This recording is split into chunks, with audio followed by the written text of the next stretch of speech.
children, 8th standard science.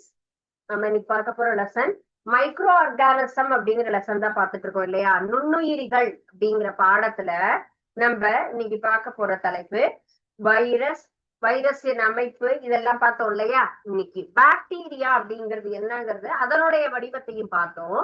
இப்போ what are the types of bacteria, பாக்டீரியாவினுடைய வடிவங்கள் என்னென்ன அப்படிங்கறத பார்க்க போறோம். சோ பாக்டீரியா எந்தெந்த வடிவத்துல எல்லாம் இருக்கும் அப்படிங்கிறது தான் நம்ம இன்னைக்கு பார்க்க போறோம். சரிங்களா? அதுக்கு முன்னாடி நம்ம இன்னைக்கு ஒரு திருக்குறள் பார்க்கலாமா? திருக்குறள் அப்படின்னு சொன்னாலே என்னது, ஒரு 2 அடியில இருக்கக்கூடிய ஒரு மிகச்சிறிய ஒரு குறள் இல்லைங்களா. செய்யுள்ளையே பாத்தீங்கன்னா ரொம்ப சின்னது அப்படின்னு சொன்னா திருக்குறள் தான். சோ அந்த திருக்குறள் தான் 1330 குறள்லையும் நமக்கு அந்த 2 வரிகளாக இருந்தாலும் அதில் பல நல்ல விஷயங்கள், நம் வாழ்க்கைக்கு தேவையான எல்லா வகையான ஒரு நல் கருத்துக்களை அந்த 2 அடி நமக்கு செய்யுள்ள விளக்கி இருக்காங்க. சரிங்களா? அதுல இருந்து இன்னைக்கு ஒரு சின்ன குறள், நம்ம அந்த குறள் ஆல்ரெடி நீங்க எல்லாருக்கும் நல்ல ஒரு தெரிஞ்ச ஒரு குறளா கூட இருக்கலாம். கண்டிப்பாக இன்னா செய்யாமை அப்படிங்கிற அதிகாரத்துல நான் ஒரு குறள் என் 314, இன்னா செய்தாரை ஒருத்தல் அவர் நாண நன்னயம் செய்து விடல். சரிங்களா? இந்த ஒரு குறளாகப்பட்டது எல்லாருமே அடிக்கடி உபயோகப்படுத்துறது இல்லைங்களா. நீங்க எல்லாம் டெய்லி போர்ட்ல எழுதுவீங்களா? வந்தா டெய்லி மார்னிங் என்ன பண்ணணும், நம்ம பிளாக் போர்ட்ல ஒரு பிராவோ, குறள் அதெல்லாம் எழுதணும்ல. எழுதுறீங்களா? கண்டிப்பா எழுதுங்க. இல்லைன்னா கூட இனிமே அந்த பழக்கத்தை நீங்க கொண்டு வாங்க. ஒரு பெஞ்ச் லீடர் என்ன பண்ணணும், டெய்லிக்கும் அன்னன்னைக்கு வந்ததும் ஒரு குறள் எழுதணும், அன்னைக்கு ஏதாவது ஒரு பழமொழி எழுதணும் அப்படின்னு. அந்த நல்ல விஷயம். நம்ம பஸ்ல டிராவல் பண்றீங்க தானே, எல்லா பஸ்லயுமே ஒரு குறள் எழுதியிருப்பாங்கல்ல. அந்த குறளை படிச்சு அது என்னன்னு தெரிஞ்சுக்கணும். கண்டிப்பாக அதெல்லாம் ஒரு நல்ல விஷயங்கள் தான், நம்ம தெரிஞ்சுக்கணுங்கிறதுக்காக தான் அதுல என்ன பண்ணிருக்காங்க, அந்த மாதிரி கொடுத்திருக்காங்க. நமக்கு தெரிஞ்ச குறளாவும் இருக்கலாம், தெரியாத குறளாவும் இருக்கலாம். சோ இன்னா செய்தாரை ஒருத்தல் அவர் நாண நன்னயம் செய்து விடல். நமக்கு தீங்கு செய்யணும் அப்படின்னு நினைக்கிறவங்களுக்கும் அவங்க ஃபீல் பண்ற மாதிரி நம்ம நன்மையை செஞ்சிடணும். சரிங்களா? இதுதான் இந்த குறளினுடைய முக்கியமான ஒரு கருத்து. இது போல ஒரு 7ஆம் வகுப்பு படிக்கக்கூடிய ஒரு மாணவர்கள் என்ன பண்ணாங்க, அடுத்தது 7th இருந்து ப்ரமோஷன் அப்படின்னா என்னது, 8th ஸ்டாண்டர்ட். ரொம்ப நல்ல ஒரு ஃப்ரெண்ட்ஸ். சரிங்களா? ராகுல் அண்ட் தென் ரஹீம் அப்படின்னு 2 ஸ்டூடெண்ட்ஸ். அவங்க எப்பயுமே ஒரு ஒவ்வொரு இயர்லயுமே நீங்க பாத்தீங்க அப்படின்னு சொன்னா எல்லாரும் ஒரு நியூ கமர்ஸ் அப்படின்னு வருவாங்க. அவங்களுக்கு அவங்களுடைய பேரண்ட்ஸுடைய டிரான்ஸ்பர் அந்த மாதிரி வந்திருக்கலாம், ஆர் அதர்வைஸ் வேற ஏதாவது ஒரு சுச்சுவேஷன்ல அவங்களுடைய ரெசிடென்சியல் ஏரியா மாறி இருக்கலாம். அதனால ஒரு இடம் விட்டு வேற இடம் வரும் பொழுது அவங்க புது ஸ்கூலுக்கு வராங்க. அப்ப புது ஸ்கூல் அவங்களுக்கு எல்லாருமே எல்லார்ட்டையும் ஈஸியா, ஒரு நியூ கமர் வராங்க அப்படின்னு சொன்னா என்ன பண்ணுவோம், புது ஸ்டூடெண்ட்ஸ் வந்தா எல்லாருமே அழகா அவங்க கிட்ட பேசிடுவோமா? கொஞ்சம் என்ன பண்ணுவோம், யோசிப்போம். ஒரு சிலர் அவங்களுடைய நேச்சர் தெரிஞ்சதுக்கு அப்புறமா நம்ம என்ன பண்ணுவாங்க, அவங்க கிட்ட பேசுவோம் இல்லைங்களா. சோ அது போலதான் புதுசா வந்திருக்கக்கூடிய நியூ கமர்ட்ட எல்லாருமே என்ன பண்றாங்க, அவங்கள அந்த அளவுக்கு எதுக்குமே சேர்த்துக்க மாட்டேங்கிறாங்க. அவங்க புது ஸ்டூடெண்ட், நம்ம குரூப்ல வரக்கூடாது. அந்த கிளாஸ்ல ஆல்ரெடி ஒரு 5-6 குரூப் இருக்கு, யாருமே அவங்க எதுக்குமே என்ன பண்ணிக்கல, இன்வால்வ் பண்ணிக்கல. சோ அவங்க என்ன பண்றாங்க, தனியா ஐசோலேட் ஆற மாதிரி ஆறாங்க. இதுல என்ன ஒரு சேலஞ்ச் அப்படின்னு சொன்னா, கண்டிப்பா இந்த ஒரு ஃபீலிங்ஸ் இந்த கவர்மெண்ட் சர்வெண்ட்ல இருக்கக்கூடிய எல்லா குழந்தைங்களும் இந்த மாதிரி ஒன்ஸ் 3 இயர்ஸ் 5 இயர்ஸ் டிரான்ஸ்பர் ஆயிட்டு இருக்குன்னு சொன்னா அவங்க பேரண்ட்டுக்கு புது இடம் போறாங்கன்னு சொன்னா ஃப்ரெண்ட்ஸ் கிடைக்கிறதும் கஷ்டமா இருக்கும். அதே போல ஸ்கூலுக்கு போனா அங்கேயும் நமக்கு ஃப்ரெண்ட்ஸ் அமையிறது ரொம்ப, நம்ம இருக்கக்கூடிய ஏரியாலையும் என்ன பண்ணுவாங்க, நண்பர்கள்ங்கிறது கிடைக்கிறது கஷ்டம். இந்த மாதிரி சேலஞ்சிங் எல்லாம் இருக்கணும். சோ அது மாதிரி சேலஞ்ச் தான் இவங்க இந்த ராகுல் ரஹீமுக்கு இருந்தது. சோ அவங்க என்ன பண்ணாங்க, பட் தே ஆர் பெஸ்ட், ரொம்ப பொலைட்டான இன்டெலிஜென்ட் ஸ்டூடெண்ட்ஸ். சோ அவங்க என்ன பண்ணாங்க, ரொம்ப நல்லா படிச்சு அங்க வரக்கூடிய முதல் தேர்வுலயே ரொம்ப நல்ல மதிப்பெண் வாங்கினாங்க. சோ அங்க இருக்கக்கூடிய அங்க பாதி பேர் என்ன பண்ணாங்கன்னு சொன்னா அவங்களுக்கு எந்த ஒரு மேத்ஸ்லயே ஆகட்டும் சயின்ஸ்லயே ஆகட்டும் நிறைய விஷயங்கள் புரியவே இல்லை. உடனே ஆசிரியர் இவங்க 2 பேரையுமே 2 குரூப்ப நம்ம பிரிச்சு லீடரா போட்டு எல்லாருக்கும் கைட் பண்ண சொல்லி கொடுத்தாங்க. இந்த குழந்தைங்களும் நம்மள எல்லாருமே தனியா ஐசோலேட் பண்ணாங்களேங்கிறதுக்காக, ஆனா அதை யோசிக்காம அங்க இருக்கக்கூடிய அந்த கொஞ்சம் அந்த புவர் ஸ்டூடெண்ட்ஸுக்கு எல்லாமே அழகா கைட் பண்ணி அவங்க என்ன பண்ணினாங்க, அடுத்த எக்ஸாம்குள்ளார அவங்களையும் ஒரு டாப்பர்ஸா கொண்டு வந்தாங்க. சோ இப்ப ஃபீல் பண்ணக்கூடியது யாரு, அந்த பள்ளியில் படித்த மாணவர்கள் இல்லைங்களா? சோ இது போல இது ஒரு உதாரணம் தான், இது ஒரு எக்ஸாம்பிள். சோ நமக்கு தீமை செய்தவர்களுக்கும் நாம் என்றும் நன்மையே செய்ய வேண்டும்.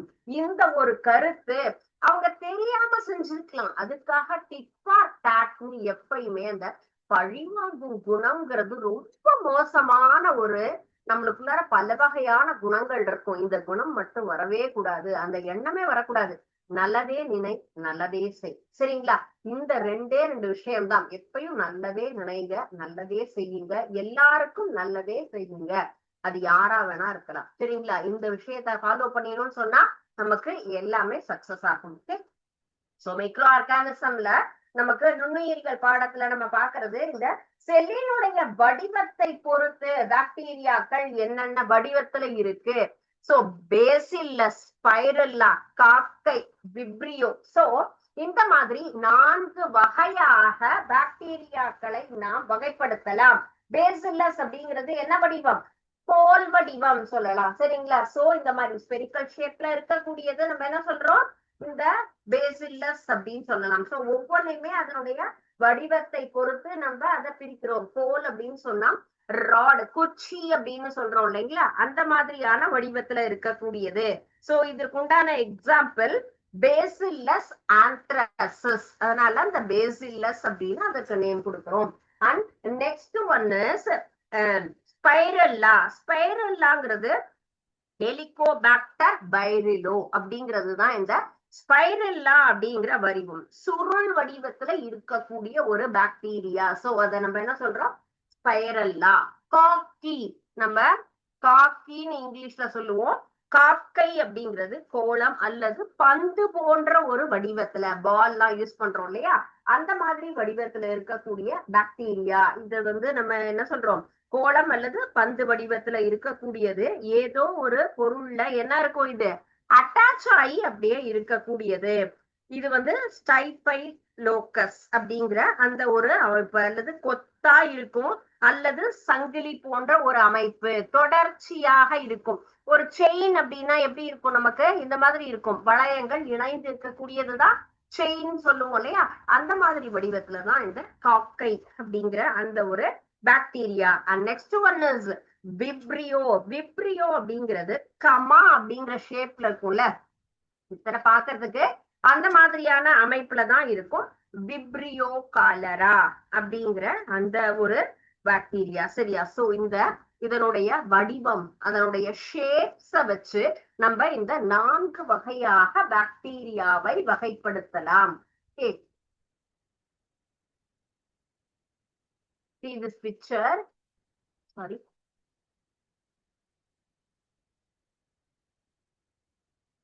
Coccus, Coccobacillus, Vibrio, and then Spirillum, Bacillus. First one நம்ம பார்த்தது பேசில்லை. இது என்னது பார்த்தா குச்சி மாதிரி நீட்டமா இருக்கு இல்லையா? சோ காக்கஸ், காக்கிங்கிறது என்னது, இந்த மாதிரி வடிவத்துல இருக்கு.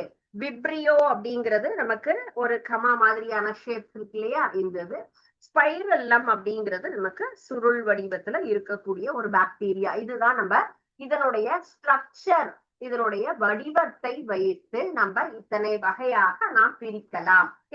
அடுத்தது இதனோடு ஒட்டி இருக்கக்கூடிய இன்னொரு விஷயங்கள், இதுல என்ன சொல்லுவோம்னு கேட்டா பிளாஜெல்லம் அப்படின்னு சொல்லக்கூடியது, கசை இழை அப்படின்னு சொல்லுவோம். இதற்குண்டான இதனுடைய உடலோடு என்ன இருக்கும், ஒட்டி ஒரு சின்ன இழை அமைப்பு இருக்கு இல்லையா, இந்த ஒரு இழை தான் என்ன சொல்றோம் நம்ம, பிளாஜெல்லம் அப்படின்னு சொல்றோம், கசை இழை. அதனுடைய அமைப்பை பொறுத்து, எண்ணிக்கையை பொறுத்து எத்தனை வகையாக இதை பிரிக்கலாம். வடிவங்களை பொறுத்து 4 வகையாகவும், அடுத்தது அதுல இருக்கக்கூடிய பிளாஜெல்லம் shape, மோனோட்ரோகஸ் and then Lophotrochus, Amphitrochus and then Petrichos and then Artichoke. So இந்த மாதிரி இத 5 வகையாக நம்ம பிரிக்கலாம். அதனுடைய எண்ணிக்கை ஒரே ஒரு இடத்துல மட்டும் இருந்தால் அது என்ன சொல்றோம்? ஒற்றை கசை இழை. கசை இழைகளின் எண்ணிக்கை தானே நம்ம சொல்லியிருக்கோம் இல்லையா? இப்போ இதுல எத்தனை இருக்கு? ஒன்னே ஒண்ணுதான் இருக்கு. சோ அந்த ஒற்றை கசை இழை அப்படிங்கிறது ஒரே ஒரு இழை மட்டும் இருக்கிறதுனால அது நம்ம என்ன சொல்றோம்? ஒற்றை கசை இழை பாக்டீரியா. ஒரு முனையில் மட்டும் இந்த இடத்துல அந்த பிளாஜெல்லம் பார்ட் அப்படிங்கிறது இருக்கு.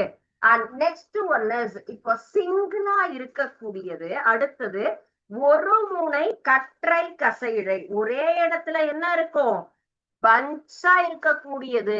இப்போ ஒன்னே ஒண்ணு மட்டும் இல்லாம இதே மாதிரியான பிளாஜெல்லம் இந்த இழை அப்படிங்கிறது அதிகமாக இருக்கக்கூடியது. சோ ஒற்றை முனை எப்படி இருக்கு? இதுல கற்றையாக இருக்கக்கூடியது. சோ கற்றை கசை இழை அமைப்பு கொண்டது. சோ இதை நம்ம என்ன பண்றோம்? அடுத்த பிரிவாக எடுத்துக்கிறோம். ஒரு முனை கற்றை கசை இழை சொல்லக்கூடியது. And next one, so second one is ஒரே பக்கம். இதுல இப்போ 1 3. சோ ஒரு பக்கம் இருக்கிறது தேர்டா இருக்கிறது 2 முனைகளிலும் இருக்கக்கூடியது இருமுனை கற்றை. சோ தனியாக இருக்கக்கூடியது. சோ 2 பக்கத்திலயும் இருக்கக்கூடியதுதான் இருமுனை கசை இழை அப்படின்னு சொல்றோம். சோ ஒரே பக்கத்துல இருக்கக்கூடியது அண்ட் தென் ஒரு முனையில மற்றும் கற்றையாக இருக்கக்கூடியது. அண்ட் நெக்ஸ்ட் ஒன் நம்ம 2 பக்கத்திலும் இருக்கிறது இருமுனை கசை இழை.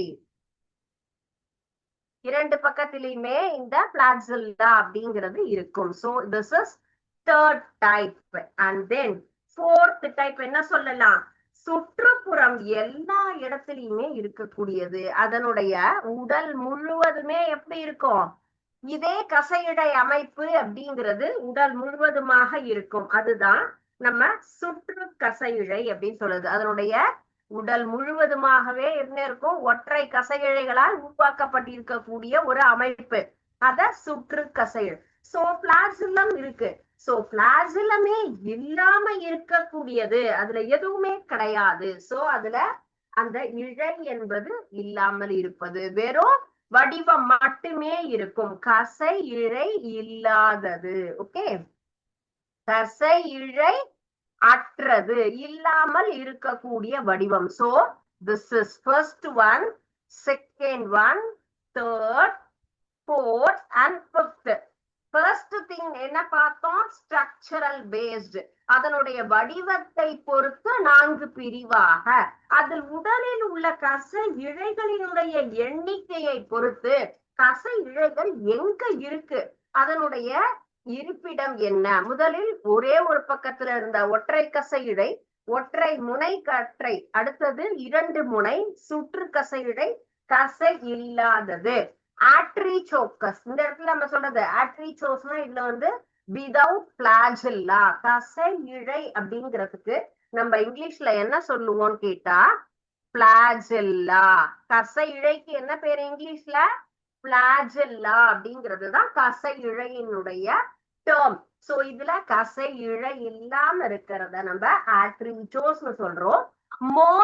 மோனோங்கிறது என்னது? ஒன்னே ஒண்ணுதான் இல்லையா? மோனோட்ரைச்சோஸ் அப்படின்னு சொன்னா ஒரே ஒரு கசை இழை ஒரு பக்கத்தில் இருக்கக்கூடியது. அண்ட் தென் ஆம்பிட்ரிச்சோஸ்னா இந்த 2 பக்கத்திலையும் இருக்கக்கூடிய அமைப்புல. பெட்ரிச்சோஸ்னா சுற்றுப்புறம் எல்லா இடத்திலையுமே இருக்கக்கூடிய அமைப்பு. சோ இப்ப இந்த பிளாஜெல்லா கசை இழைகள் அந்த பாக்டீரியாவில் இருக்கக்கூடிய இடத்தை எண்ணிக்கை பொறுத்து பாக்டீரியாவை எத்தனை வகையாக பிரிக்கலாம்? 5 வகையாக பிரிக்கலாம். சரிங்களா? அண்ட் பாக்டீரியாங்கிறது நமக்கு உணவை எப்படி தேடுது? அது உணவு தயாரிக்குதா தானா என்ன? கண்டிப்பா உயிர் வாழணும் அப்படின்னு சொன்னா என்ன வேணும்? உணவு என்பது நிச்சயமாக வேணும். அது பல வழிகள்லயும் உணவு கிடைக்குது. எப்படி அப்படின்னு கேட்டா போட்டோசிந்தசிஸ் சொல்றோம் இல்லைங்களா? ஒளிச்சேர்க்கை. அது உணவை எப்படி ஒளிச்சேர்க்கை நடக்கக்கூடிய பாக்டீரியங்கள் தானாக தன்னுடைய உணவை தயாரிக்கிறது. அது எடுத்துக்காட்டு சயனோ பாக்டீரியா. சயனோ பாக்டீரியா அப்படிங்கிறது ஒளிச்சேர்க்கையினால் தன்னுடைய உணவை தான்றாகவே உணவு தயாரித்துக் கொள்கிறது. ஒரு சில நேரங்கள்ல சிச்சுவேஷன் சரியா இல்லாம இருந்தது, சன்லைட் இருந்தாதான் என்ன நடக்கும், போட்டோசிந்தசிஸ் நடக்கும்.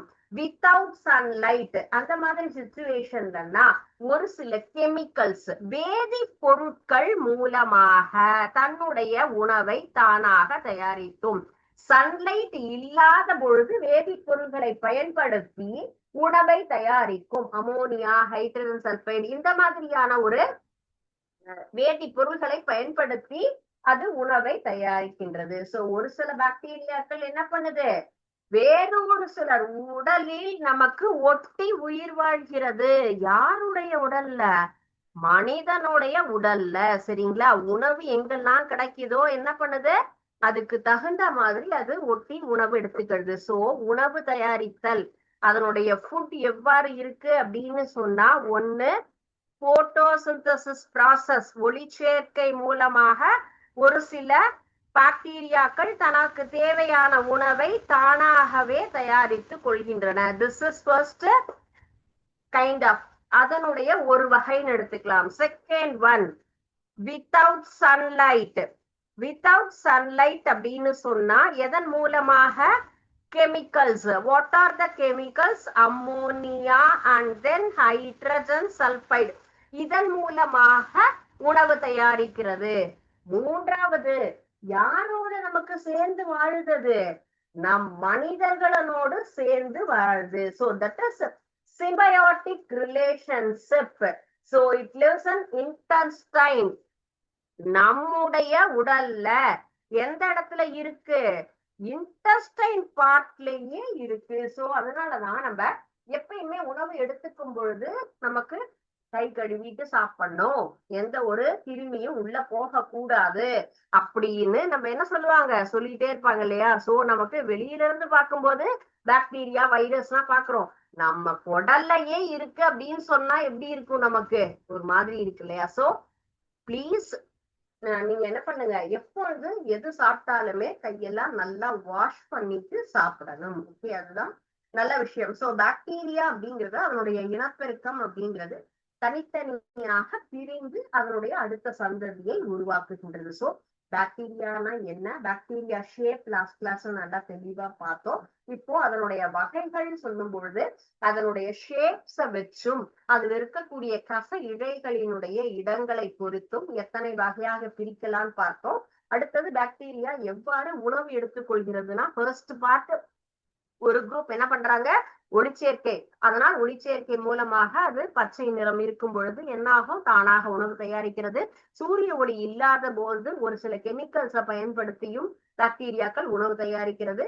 அடுத்தது இன்னொரு வகை அப்படின்னு சொல்லும் பொழுது சிம்பயாட்டிக் அப்படின்னு சொல்லுவோம். சிம்பயாட்டிக் அப்படின்னு சொன்னா நம்முடைய உடலில் ஒட்டி அது உயிர் வாழ்ந்து கொண்டிருக்கிறது. யாரோட உடல்ல, நம்முடைய உடல்ல, மேனுடைய உடம்புல இன்டெஸ்டைன்ல சிறுகுடலில் நமக்கு ஒட்டி உயிர் வாழ்கின்றது. சரிங்களா? சோ இதுதான் பாக்டீரியா பத்தி நாம் தெரிஞ்சுக்கிறது.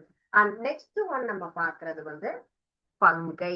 பாக்டீரியா, நம்ம பாக்டீரியான்னு எப்படி சொல்றோம் அதே போலயே நமக்கு அடுத்தது பங்கை அப்படின்னு பாக்குறோம். ஆல்கே. பங்கை அப்படின்னு சொன்னா பூஞ்சைகள் அப்படின்னு நம்ம சொல்லுவோம் இல்லையா, அதுதான் பங்கை அப்படின்னு சொல்லி ஆங்கிலத்துல நம்ம சொல்றோம்.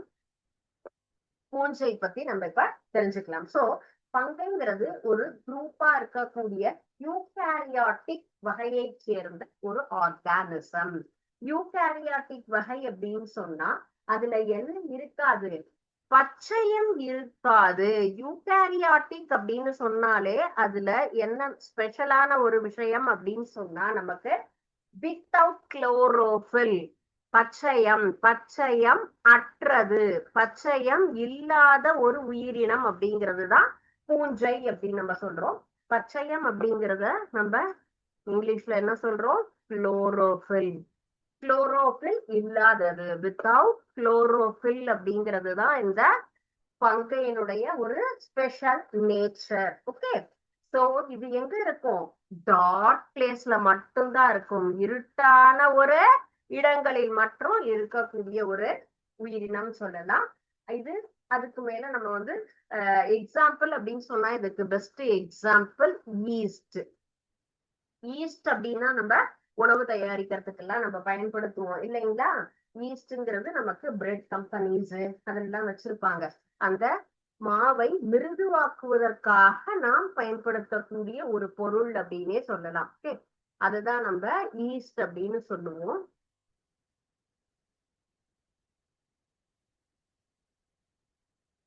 எஸ், இப்போ ஈஸ்ட்ல எந்த அளவுக்கு இதுல வந்துட்டு பங்கு ஃபார்ம் ஆகி நமக்கு வருதுங்கிறது தான் இந்த சிமுலேஷன்ல நம்ம தெரிஞ்சுக்க போறோம். என்னென்ன கொடுத்துருக்காங்க? சுகர், ஈஸ்ட், ஒரு spoon and then microscope. Microscope மூலமாக நம்ம என்ன பண்ணலாம்? இங்க இந்த ஈஸ்ட் எப்படி ஃபார்ம் ஆகுது அப்படிங்கிறத நம்ம தெரிஞ்சுக்கலாம். ஓகே, சோ இப்ப ஃபர்ஸ்ட் என்ன பண்ண போறோம்? இந்த ஈஸ்ட நம்ம இந்த ஸ்பூன்ல இருந்து எடுத்து இந்த வாட்டர்ல ஆட் பண்ண போறோம். And then next one sugar. சுகரையும் இந்த தண்ணியில ஆட் பண்ண போறோம். And next one stirrer. Stirrer வச்சு என்ன பண்ண போறோம்? நம்ம அந்த இடத்துல ஃபுல்லா கலக்க போறோம். சோ ஸ்டிர் பண்ணணும், கலக்கணும் இல்லையா? அப்பதான் நமக்கு அதுல ஃபுல்லு முழுவதுமாக இந்த சுகரும் ஈஸ்டும் நல்லா மிக்ஸ் ஆகும். ஓகே, சோ அந்த ஒரு ப்ராசஸ் அப்படிங்கிறது தான் இப்ப இதுல நடக்குது. அதுக்கப்புறமா நம்ம என்ன பண்ணலாம்? ஒரு சர்டன் மினிட்ஸ், ஒரு சில மணித்துளிகளுக்கு அப்புறமா நம்ம அந்த இடத்துல எவ்வாறு அந்த ஈஸ்ட் என்பது அந்த இடத்துல ஃபார்ம் ஆயிருக்கு, நமக்கு ஒரு குறிப்பிட்ட நேரம் மாவெல்லாம் சப்பாத்தி மாவெல்லாம் பிசைஞ்சா நம்ம என்ன பண்ணுவோம்?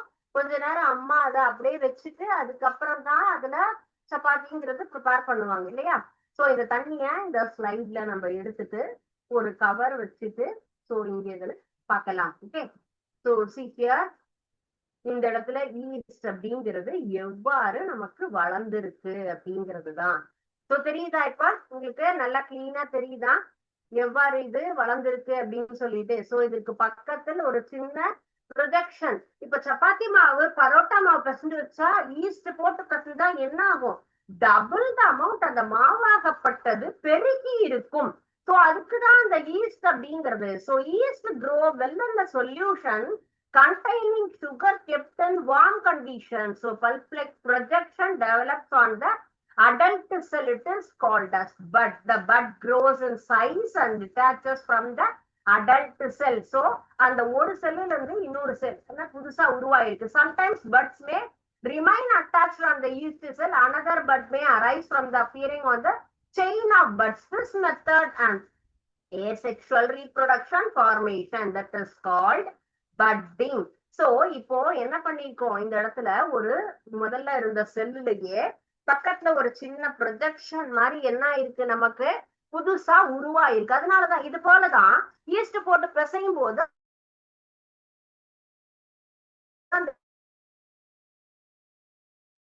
நமக்கு இருக்கு. சோ அதுதான் இந்த சிமுலேஷன்ல நம்ம தெரிஞ்சுட்டு இருக்கோம். சோ இதுல என்னென்ன பார்ட் அப்படிங்கறத நம்ம பார்க்கலாமா? சோ இதுதான் என்னது? டாட்டர் ஈஸ்ட் செல் புதுசா வந்திருக்கு இல்லைங்களா? சோ நெக்ஸ்ட் ஒன் இருக்கிறது this is nucleus part. So இந்த இடத்துல இருக்கக்கூடியது என்னது? சின்னதா இருக்கக்கூடிய vacuole part and then cytoplasm. Okay, so இதுதான் இதுல இருக்கக்கூடிய பகுதிகள். டாட்டர் ஈஸ்ட் செல், நியூக்ளியஸ், வாக்யூல்ங்கிறது வெறும் தூளை, சைட்டோபிளாசம் இங்க இருக்கக்கூடிய இந்த லிக்விட். சோ ஒரு ஈஸ்ட்ல ஒரு புது ஈஸ்ட் அப்படிங்கிறது எப்படி உருவாயிருக்கு? சின்னதா இருக்கக்கூடிய ஒரு பிரிவு. சோ ஈஸ்ட் எப்படி நமக்கு வளருது? சப்பாத்தி மாவு அல்லது அம்மா பிசைஞ்சு வச்சா எப்படி அது growth ஆகுது அப்படிங்கறத இனிமே நீங்க சொல்லுவீங்களா? சொல்லலாமா? புரிஞ்சுதா இப்ப?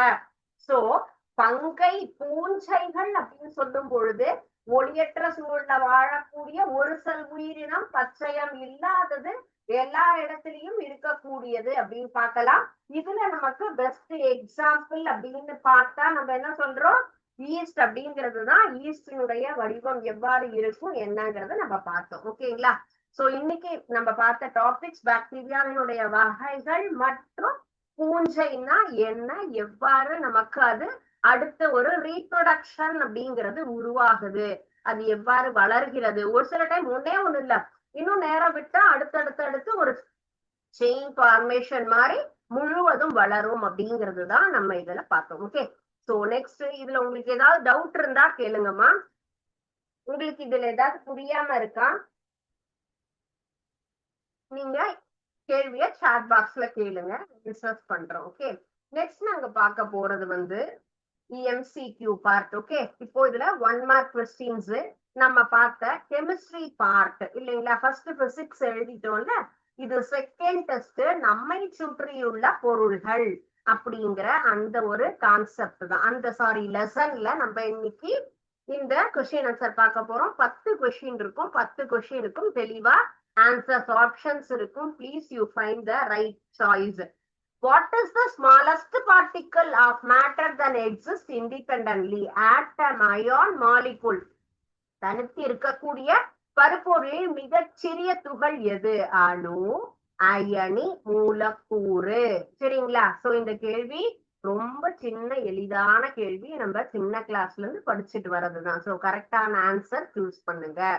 Second question, which state of matter has a definite shape and a definite value?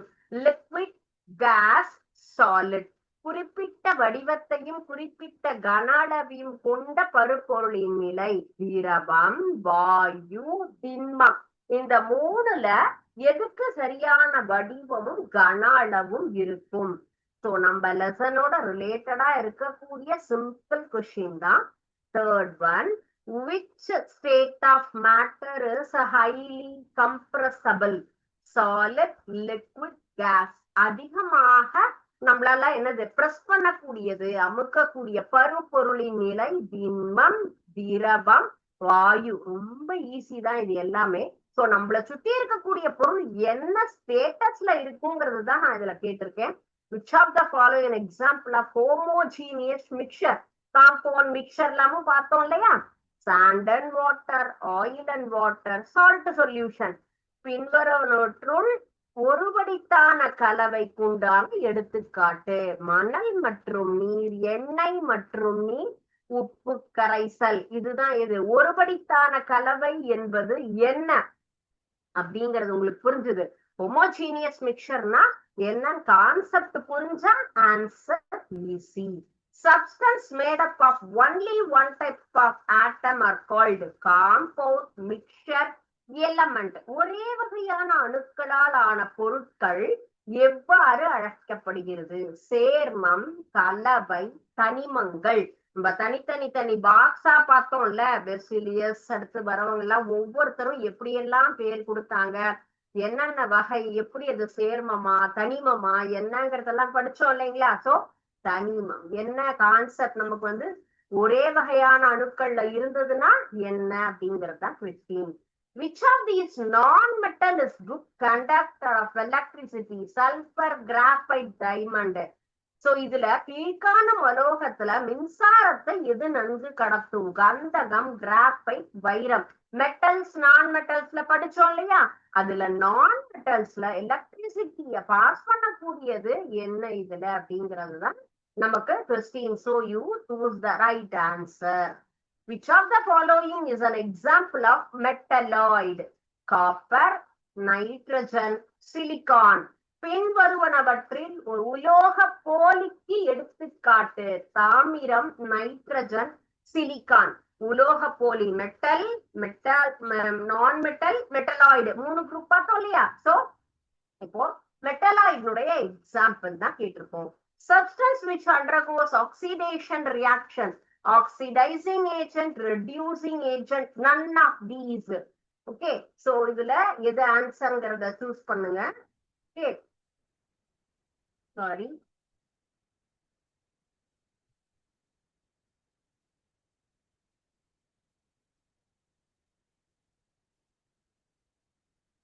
ஆக்சிஜனேற்ற வினைக்கு உட்படக்கூடிய பொருள் ஆக்சிஜனேற்றி, குறைப்பான் எதுவும் இல்லை. Substance which acts as bad conductor at low temperature and as good conductor at high temperature. இதுக்கு பேர் என்னது? Semiconductor, good conductor, bad conductor. குறைந்த வெப்பநிலையில் அருகி கடத்தியாகவும் உயர்ந்த வெப்பநிலையில் நற்கடத்தியாகவும் செயல்படக்கூடிய பொருள் எது? குறைக்கடத்தி, நற்கடத்தி, அறிவீர் கடத்தி. Easiest way to represent the element and do write the chemical formula is using symbol, formula, picture. நம்ம எது ஈஸியா இப்ப யூஸ் பண்ணிட்டு இருக்கோம்?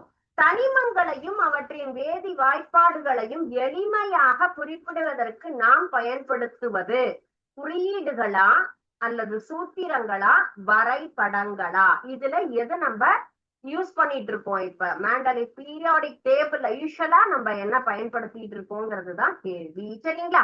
சோ இந்த 10 கொஸ்டினுமே ரொம்ப ஈஸியான கொஸ்டின், நம்ம பாடம் படிச்சதுல ரிலேட்டடா தான் இருக்கு. சோ ப்ளீஸ் கரெக்டா யோசிச்சு சரியான பதில்களை எழுதுங்க. சரிங்களா? சோ இன்னைக்கு நடத்தின பாடத்தை வீட்டுல ரிவைஸ் பண்ணிடுவாங்க. ஏதாவது டவுட் இருந்ததுனாலும் next class you please ask. நம்ம பார்த்தது வந்து பங்கை பத்தி பார்த்திருக்கோம், டைப்ஸ் ஆஃப் பாக்டீரியா, இந்த 2 டாபிக் தான் பார்த்திருக்கோம். ஸோ கரெக்டா அதை ரிவைஸ் பண்ணிட்டு வாங்க. டவுட் இருந்து நெக்ஸ்ட் கிளாஸ் டிஸ்கஸ் பண்ணலாம். Okay, thank you students. வாழ்க பாரதம், வெல்க தமிழகம்.